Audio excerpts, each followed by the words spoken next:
Oh, this is Hearts of Service. This month is Hearts of Service, and we've made it through. This is the last talk, Serving the World. So here we are. We have survived another end of the world scenario, right? Yay. The world was supposed to end yesterday. You heard that, right? The world was supposed to end, or there was supposed to be rapture. Something was supposed to happen yesterday, right? People were supposed to be raptured up. You heard that, right? It's like, I was going to change the title of the talk from Serving the World to Serving What's Left of the World, you know. Just because, you know. I'm glad we're all here. I'm glad we all made it all through, whatever that was. I don't know. They keep doing it. They did it in 2007 and 2012, and I'm sure we'll hear it again, that the end of the world is coming. Whatever.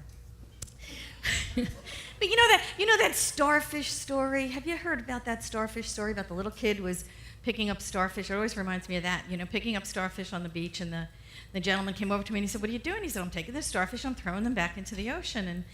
And the gentleman looked and he said, "Yeah, but there's like hundreds of starfish on the beach. You can't save them all. It's not going to really make a difference, you know. In the big scenario, it doesn't make a difference." And so the little kid kept picking up the starfish, throwing them in. He said, "Well, it makes a difference to that one." You know, makes a difference to that one. So we have things for us to do, you know. We have serving the world. We serve the world in some way. That was a small, tiny little way, but we do something.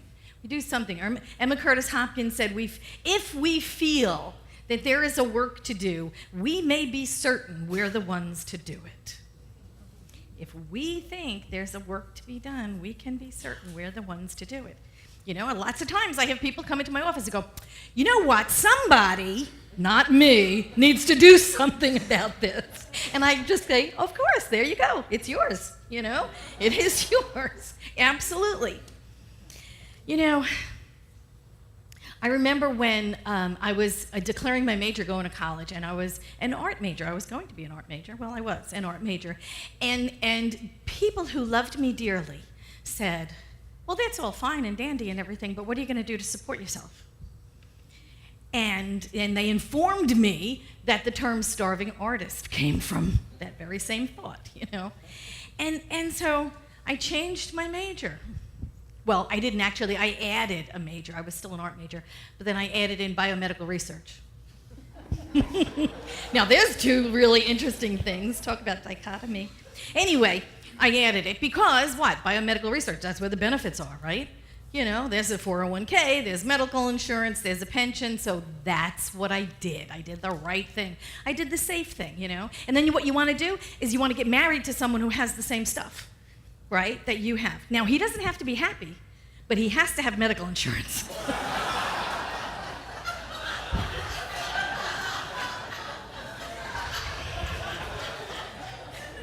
Okay, so after 4 years of that, when I'm driving to work hoping for a fatal car wreck, you know, or trying to imagine, you know, what fatal disease I can come down with, and that'll be my exit strategy, I start waking up to the truth that, you know, maybe I was put here for another purpose, you know? Maybe I was put here for a purpose, and I'm not being honest and truthful and authentic with myself, right? You come to those conclusions. So Ernest Holmes said this in a Richer Living. He said, "To be effective, prayer must be affirmative," like positive, right? And so that was everything I was not. Prayer must be affirmative, but it is not enough to merely to affirm the presence of God. We must add to this realization the thought that divine intelligence is acting in and through us now. Prayer is not wishful thinking or wistful thinking.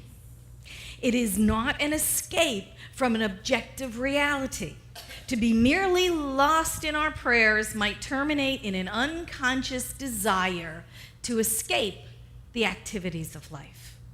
Therefore, we affirm the divine intelligence not only knows what to do, but it impels us to act upon that knowing. So that's the move your feet part, right? You've always heard Ernest Holmes say, treat and move your feet. You've got to pray, but then there has to be an action. It has to be associated with something. So what happened was I needed to start living on my terms. I needed to start living my authentic life, not what somebody else wanted for me, or not what somebody else wished for me, or not what anybody thought was best for me, but I had to start living my own authentic life. And we are meant to live life on our own terms. We are meant to live big, expansive, full, self-actualized lives, regardless of what we do. Because we're all here to do an individualized thing, something that nobody else is doing. We are meant to throw ourselves with abandon into our bliss, into our passion, into the life of our dreams. Yes, I love that. Thank you. Yes. And you know, and here's the thing. It's not about money, right? I'm not talking about that's not about money. It's not about retirement. It's not about your 401k or your medical insurance. And that does not mean that that stuff's not important. I'm not saying that it's not important or that we shouldn't have that stuff. Of course we should. Of course we should. We should be secure and happy and healthy and live lives free from poverty and illness and disease. I'm not saying that we shouldn't have all that stuff. We should. I'm not saying quit your job. Please, that is not what I'm saying. I'm not saying quit your job and walk away from everything that you've built. I'm not saying that. What I'm saying is start doing something that you're passionate about. Start doing something you are passionate about. Celia Ward, she was the author of A Woman's Guide to Having It All. Don't you love that? Anyway, life lessons to live by. She said this. She said, when we're born, we all have unique gifts to share with the world. Throughout our lives, we are often thrown off track by taking a job that's safe, that has great benefits, but is not fulfilling. We aren't passionate about it, and it doesn't serve our purpose.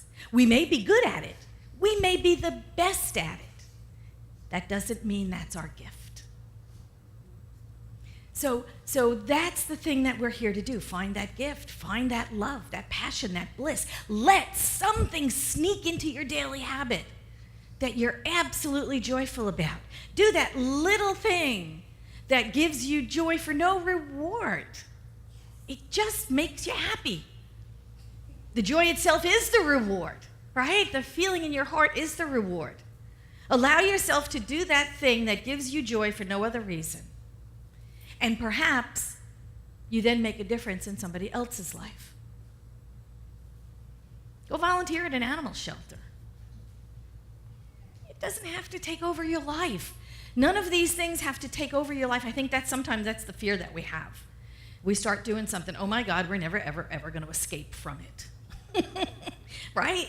We get to start and stop things. We get to try things on. And what fits, we can keep doing. And what doesn't fit or doesn't work or doesn't fulfill us, we get to say no, and we're complete with it. We'll do something else. Thank you very much.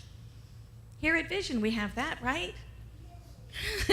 We get to start and stop volunteer jobs. I was confirming with John, because, right?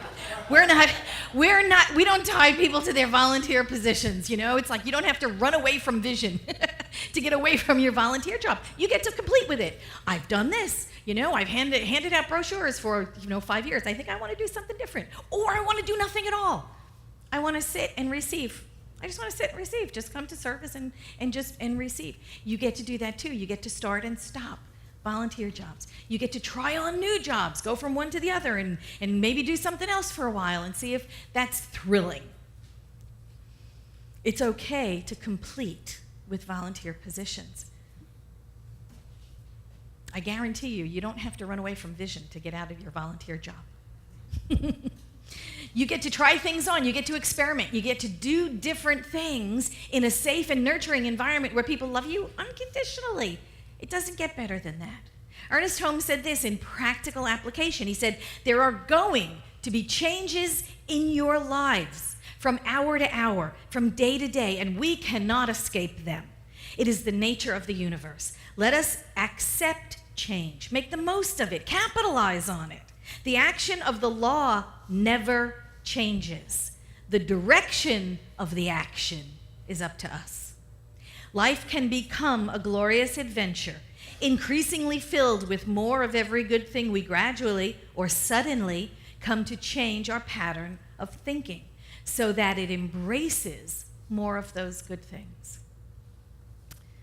Go rock some babies at the neonatal intensive care unit. They're always looking for baby rockers. Serve food at Ronald McDonald House. Reverend Sam does that periodically. Go along with him. It's a wonderful thing to do. Distribute supplies at a food bank. We have two here in San Diego, right? 2 really large food banks. Go distribute food. An hour a week. It doesn't have to be, like I said, a lifetime commitment. It doesn't have to overwhelm your life. But something, you know? Let's get together here at Vision and make lunches and bring them downtown to the people on the streets. We could do that on a Saturday. Get together and make lunches and paper bag it and bring them downtown and give them out. What pulls you? What pulls you? What wonderful and blissful and joyful thing can you do to serve the world? Because that makes us feel even better than we did before we even started. Before we even could imagine that it would make us happy, it makes us happier. What ignites your passion to serve? Read to youngsters in the library. They're always looking for people to read to kids. Teach adults to read. That's another great thing. I know we have a practitioner here who already does that. Does adult literacy. Try on life, you know? Try on life. Try on all of it. All these different things that we can do to make a difference. Just try it on, and something will light you up, and it'll be your bliss. And then you start talking to other people about it, and you can just see. You can just see just from your face. You're doing something. You're serving the world in some way that makes you even happier than the people that you're serving. You know how that feeling is, right? You always come back feeling better. There's an entire world of ways to serve, ways to contribute, ways to express the uniqueness that you are. There's only one of you for a reason, and that's because you're here to give your unique gift. Spirit incarnated as you for that reason. Ernest Holmes said this in Pray and Prosper. He said, "It is not intended that we should spend all of our time in inaction, for the very law of our being is mind acting. The active thought will always find itself surrounded by intelligent, objective activities. The passing of human events is no illusion. It is a logical and legitimate activity of mind-seeking fulfillment." That's what we are, mind-seeking fulfillment. It is the action of a jubilant and beholding soul proclaiming God's work is good.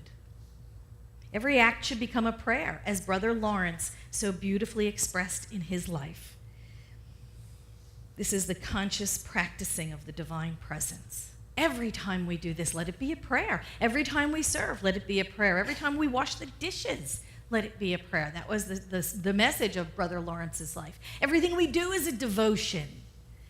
We know that we stand on holy ground just by standing on the earth. Everything that we do, we can serve others and comes back to us and blesses us as well. So it doesn't have to be a big thing. It doesn't have to be a huge, huge revelation, you know, with the clouds. I always think of this, the clouds parting and the praying hands coming down and the booming voice of God in your ear. This is what you must do, you know. Although I'd like that every once in a while. Wouldn't you like that? I would like that, just that skywriting, you know. But sometimes it's that little nudge. It's that little nibble. It's just that little thing that keeps calling you, just keeps tapping at you. Sometimes it's the little boredom. So don't go back on Facebook, you know. It's just the little boredom nibbling at you and tapping at you. There's more to life than this. There's more to life than this. Because you know what happens a lot of times we let that boredom become drama in our lives, you know, because drama is fun sometimes, you know. But we really don't need to shift it in that way, you know. We create all kinds of things because it's better than the boredom, but the serving can take the place of the drama. You know, we serve instead. Because if we don't, then Spirit gets our attention some other way, like illness. Always a good way. Illness plops us down on the couch or in the bed, right? Giving us time, taking us out of livingness. And it brings us to that place where we have loads and loads of time to think about ourselves and our lives and to question what we're doing, to wonder, to ponder what's next. You know, I think sometimes if we don't consciously take those times out for ourselves, then Spirit makes them, you know, makes those times for us. This is the little tapping on the shoulder, the little tapping. And if you don't listen and respond to the little tapping, the little intuition, then you get like the big 2x4 experience. And we all have had those, haven't we? Or is this just me? Is it just me? Okay, yeah, see. Yes, thank you. You know? We are here to understand ourselves and to understand what's next. What's next? And we have to give ourselves that space to ponder. We have to give ourselves that quiet time to really explore what is next and try on different things. How can I serve here? How can I serve there? What can I do to make a difference? We are here, all of us, to do small things and great things. And Mother Teresa, who said but didn't say but said, we can only do small things with great love. I don't know. Every time you look up that expression, they say she said it, then she didn't say it, she said it. I don't know. Start doing things you've never done before. When was the last time you did something for the first time? Think about it. Right? When was the last time you did something for the first time? We become experts in our own lives. If you are an expert in everything you do, you're not growing. You've got to do things for the first time. Start doing things you've never done before. Some of them you won't like, and you'll stop doing right away. And that's okay. You can try something on and go, oh, this is not for me. Some things will fit. You'll love them. You'll want to do them all the time. Some things you will absolutely fall in love with. Keep doing those things. Keep doing those things, right? Howard Thurman said, don't ask what the world needs. Ask what makes you come alive, and go do that. Because what the world needs is people who have come alive. That's what we're here to do. The world is calling for you to serve that way, to be big, to be real, to be authentic, to suit up, to show up and say yes, to do that work, to serve in some way only you can. Your uniqueness is here to serve the world in some way. And it's one of the best ways to get out of our own stuff, too. Did you ever notice that, the ennui, that morass of, just stuff? When we start getting into our own heads and it's like, and we get up and we go to bed and it's the same. It's the routine that kills us. It's not what we're doing. It's the same old thing. Going and doing something brilliant and different and new, going out and doing something else is the best way to get out of our own heads. Serving someone else is the best way to really, really re-examine our lives and go, it's not as bad as I thought it was sitting on the couch all these years. There are earthquakes, hurricanes. There is stuff going on. Half of the country is on fire up in the north. There is stuff going on. There's political divisiveness. There is social divisiveness. There are limitless amounts of ways we can be a positive impact in the world. We can be a positive effect for good. Align with a group. Make blankets, make quilts, sell baked goods and raise money and send it someplace, wherever it's needed. We can always do good. We can always do good work. We can always make a positive impact somehow, some way. Small, personal, tremendous, big, who knows?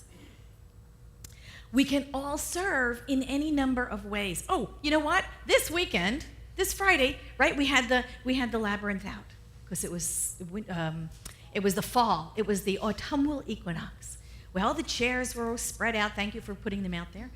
And we had the labyrinth, and people came and walked the labyrinth. And the last group to walk the labyrinth was Hummingbird's goddesses. I don't know who they all are, but they were not only goddesses, they were elves. Because here's what they did. They folded up the labyrinth after they were done, and they reset this entire room like this, just for us. They did that, and now that was an act of service. And I don't know who you are, goddesses. Who were the goddesses that were with you? Are they here, all of them? Some of them? Thank you so much. Thank you for you. That is an act of service. That is an act of service. And it might be a little thing in your mind, but it means the world to me. Yeah, you have no idea. I can't. Just that little act of service, because I came in Saturday to reset the room, and it was like, oh my gosh, it was already done, What a gift. What a gift. That's service. That's what we're talking about. Little things. It doesn't have to be big things. We hardly ever do big, giant earth, moving kinds of things. We do little things with great love. Ernest Holmes said this. He said, the person who can throw himself with a complete abandon into that limitless sea of receptivity, having cut loose from all apparent moorings, is the one who will always receive the greatest reward. That's what we're here to do. We're here to make a difference in our own life, in our own world, in our own circle, in our own bubble. And then that ripples out, and then that ripples out, and that ripples out. We are here to serve the world. And we can serve it only, our own individual ways, as nobody else can. So let's do it together. Thank you.